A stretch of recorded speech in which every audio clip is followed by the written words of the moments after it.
Ο Πάνος Καμένος ήταν πολύ σκληρός σε ορισμένους βουλευτές και ορισμένους που φώναζαν από κάτω και του λέγανε διάφορα. Έχει ο Πάνος Καμένος άποψη για το μεταναστευτικό του, λέει. Έχει άποψη για την άμυνα, λέει να μετακινηθεί η βάση της Σούδας να πάει από την Κρήτη στην Κάρπαθο, γιατί έτσι θα βάλουμε μέσα και το Καστελόριζο. Από εκεί έρχονται οι μεγάλες ροές μεταναστών και τώρα και αυτά. Εγώ το ερώτημα που έχω στον κύριο Παλεξόπουλο είναι τελευταία, είναι στοχευμένες οι ροές και αυξήθηκαν επειδή είναι η κυβέρνηση ΣΥΡΙΖΑ, ή απλώς η κυβέρνηση ΣΥΡΙΖΑ Δεσσάρτων Ελλήνων είναι ανίκανη ή δεν έχει το know-how να σταματήσει ή τη θέληση να σταματήσει τις αυξημένες ροές μεταναστών, αν αυτές είναι αυξημένες. Ποια είναι η γνώμη? Καλησπέρα. Καλημέρα. Τι κάνετε, είστε καλά? Δόξα τω Θεώ, εδώ αγώνα κάνουμε. Σας ευχαριστώ πολύ για την πρόσκληση στο μεγάλο πατριωτικό και αντιμνημονιακό σας βήμα. Απαντώ στο ερώτημα του κ. Ντάσκα. Από το Ίδρυμα... Το λέω κ. Παλεξόπουλε γιατί έχετε εμπειρία, είστε στρατηγός, στο δικαστικό, διευθύνατε στο Πεντάγωνο, άρα εσείς ξέρετε τι μέσα άμυνας μπορεί να έχει μια χώρα. Θα σας απαντήσω. Κοιτάξτε να δείτε, από το ξεκίνημα και την ίδρυση του κινήματος των ανεξαρτήτων Ελλήνων, αυτός ο χώρος, αυτό το πολιτικό κίνημα δέχεται βολές από όλο το πολιτικό φάσμα. Αυτό που βλέπουμε τα τελευταία χρόνια είναι τραγελαφικό. Αυτό που είδατε και χθες είναι το ίδιο πράγμα, κύριε Ντάσκα. Δηλαδή, αυτό που με ρωτήσατε δηλαδή, είναι μια απευθείας βολή σε όλο το κίνημα και στον ίδιο τον πρόεδρο προσωπικά. Δεν ξέρω αν με ακούτε καλά, η σύνδεση είναι καλή. Σας ακούμε πάρα πολύ καλά. Συνεχίστε.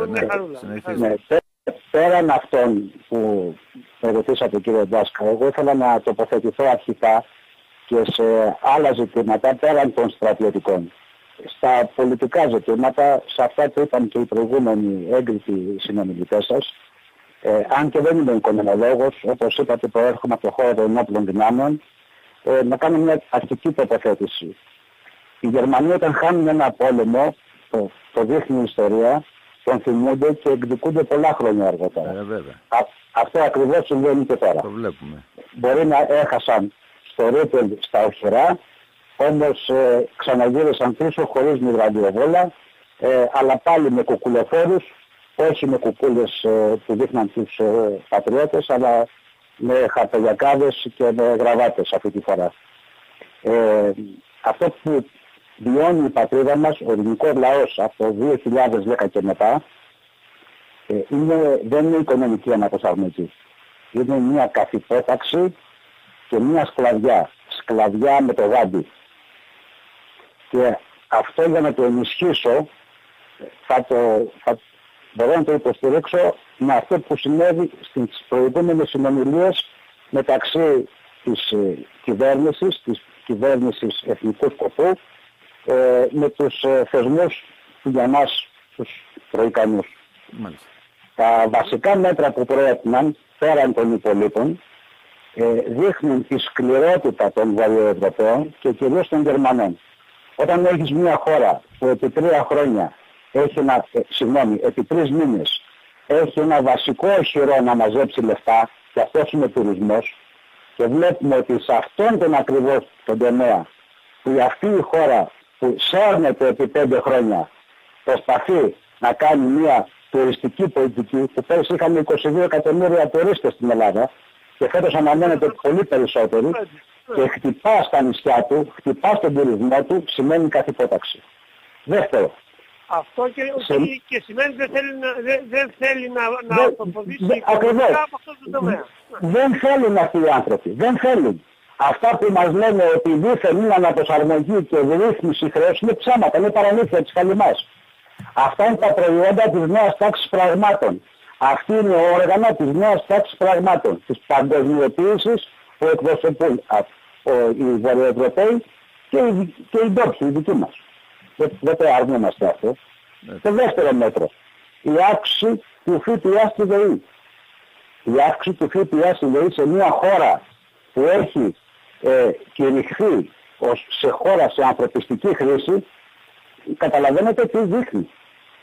Να σας ρωτήσω, κύριε Παπαλεξόπουλε, κάτι που είναι, πιστεύω, υπεράνω του ΦΠΑ της ΔΕΗ και όλων αυτών των κλοπών που μας χρεώνει η ΔΕΗ στην πίσω σελίδα. Άμα δω γυρίσει κανένας, θα δει μεταφορά δικτύου, χρήσης δικτύου, καυσαέρια, πράσινη ανάπτυξη, πράσινα άλογα κλπ. Πέραν αυτών, υπάρχει ένας τεράστιος κίνδυνος, διότι και το οικονομικό πρόβλημα δημιουργήθηκε τεχνιέντος για να αποπροσανατολίσει τον κόσμο και να ανοίξουν τα σύνορα και να γίνει το θέλημα των παγκοσμιοποιητών. Μπάτε σκυλιαλέστε, ανθρωποπολτός και οι Έλληνες, και ξεχάστε τη γλώσσα, την πατρίδα, στη θρησκεία σας, τα πιστεύω σας, την ιστορία σας, τα πάντα, ξεχάστε τα όλα. Ο κύριος Καμένος είχε πει πριν γίνει η κυβέρνηση ο ΣΥΡΙΖΑ, ότι σε μια συνέντευξή του, έχω το ηχητικό, απλά δεν προλαβαίνω να το βάλω τώρα γιατί έχει περάσει ο χρόνος μας, ότι όχι μόνο, λέει, θα πρέπει να σταματήσουν να μπαίνουν ελαφρομετανάστες μέσα στην Ελλάδα,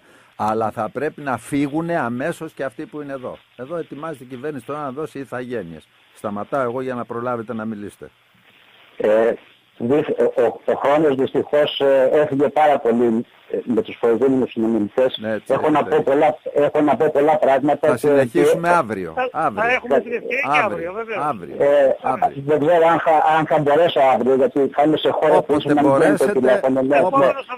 Όποτε μπορέσετε. Επειδή μου θέτετε το θέμα της λαθρομετανάστευσης. Πλέον σοβαρό. Ακριβώς. Έχουν καταθέσει στην Εθνική Αντιπρόταση συγκεκριμένο σχέδιο. Μεταξύ αυτών είναι η αλλαγή του κώδικα ηθαγένειας, η αυστηροποίηση του κώδικα ηθαγένειας του νόμου Ρεντούση, το βασικότερο, η καταγραφή του υπάρχοντος πληθυσμού μεταναστών. Άκουσεν, δεν ξέρουμε ακριβώς το νούμερο. Εγώ έχω κάνει μελέτη και το ξέρουμε, αλλά από προσωπικές μελέτες, έτσι. Αλλά μεταβολή των όρων της συνθήκης Δουβλίνου 2 και καθορισμός μέγιστου ποσοστού μεταναστών επί της 2,5% του συνολικού πληθυσμού της χώρας. Και τέλος, έχουμε προτείνει απέλαση λαθρομεταναστών σε βάθος τετραετίας. Αν θέλετε να σας πω κάποια βασικά στοιχεία, πολύ βασικά, πολύ επιγραμματικά. Για μισό λεπτό, ναι. Ναι, μα ποτέ. Ναι, σας ακούμε, ναι. Το 2013 έκλεισε η Ελλάδα το 2011, με την απογραφή του 2011, σε σύνολο 10.815.000 Ελλήνων, είχαμε 199.000 πολίτες από χώρες της Ευρώπης και κρατηθείτε 708.003 με υπηκότητα άλλων κρατών πλην της Ευρωπαϊκής Ένωσης. Είχαν μπει μέσα στην Ελλάδα το 2011, αυτό εννοώ. Το 11. Μπήκανε μόνο το 11. Μέχρι το 11. Όχι μέχρι το 11, είναι εκατομμύρια, κύριε Παπαλεξόπουλε. Ναι, έχω στοιχεία να σας δώσω. Ναι, είναι εκατομμύρια. Μετά το 11 και σε αυτά που λέμε τώρα δεν υπάρχουν τα στοιχεία των παρανόμων. Είναι αυτών που είναι καταγεγραμμένοι επίσημα. Όταν έχουμε κάθε βράδυ στο Αιγαίο 480 ψυχές που μπαίνουν από τα παράλια της Τουρκίας. Σε κάθε νησάκι, ναι. Σε κάθε νησάκι, έτσι. Ναι. Και στη στιγμή ακόμα έχω δει και κάποια στοιχεία. Έχω και εγώ να σας δώσω και θα σας βοηθήσω πάρα πολύ, γιατί θα τα δώσετε στον Πάνο να τα δει στον Καμένο.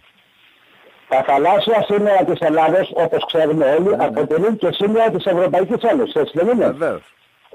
Βάσει στοιχεία της Frontex, η πλειοψηφία των μεταναστών που μπαίνουν στην Ελλάδα θεωρείται και το βασικό και το μεγαλύτερο μέρος αυτών που μπαίνουν στην Ευρώπη από το Αιγαίο.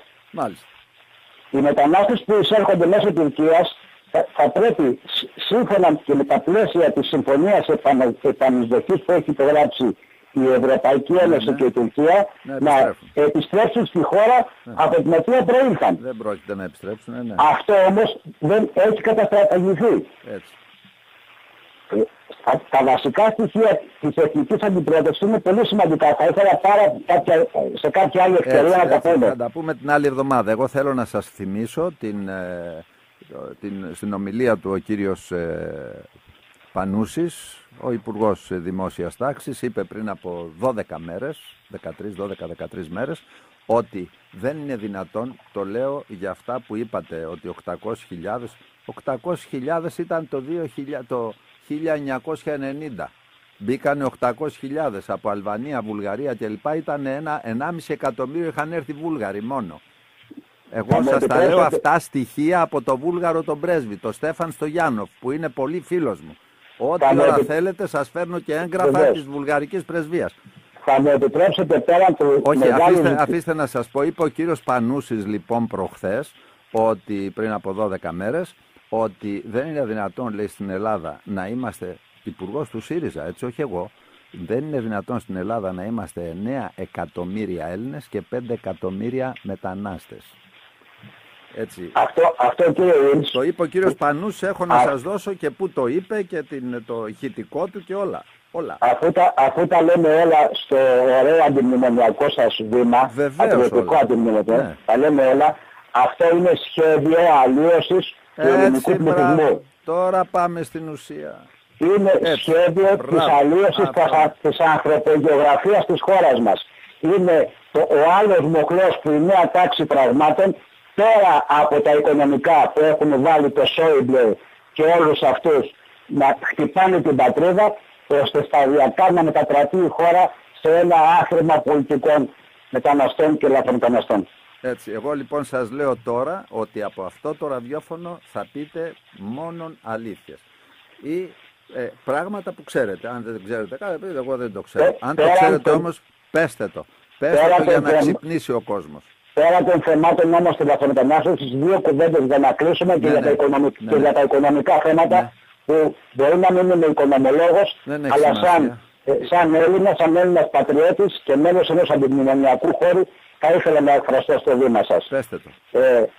Πιστεύω ότι αυτό που βιώνουμε δεν είναι οικονομική κρίση, είναι ηθική κρίση. Είναι κρίση αξιών, κρίση αποστασίας από την ιστορία μας, όπως πολύ ωραία διαβάσατε την συγκινητική επιστολή από την Αμερική του κ. Καλαμαρά. Χαίρομαι που την ακούσατε. Βεβαίως την άκουσα. Βεβαίως και με συγκλώνησε. Πιστεύω λοιπόν ότι δεν είναι κρίμα να γονατίσεις. Είναι κρίμα να μην ξανασηκωθείς και να προχωρήσεις, κύριε Βίλης.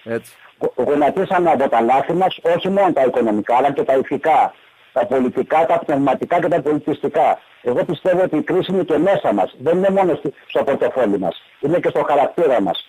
Αυτό είναι προϊόν 50 χρόνια μεταπολίτευσης.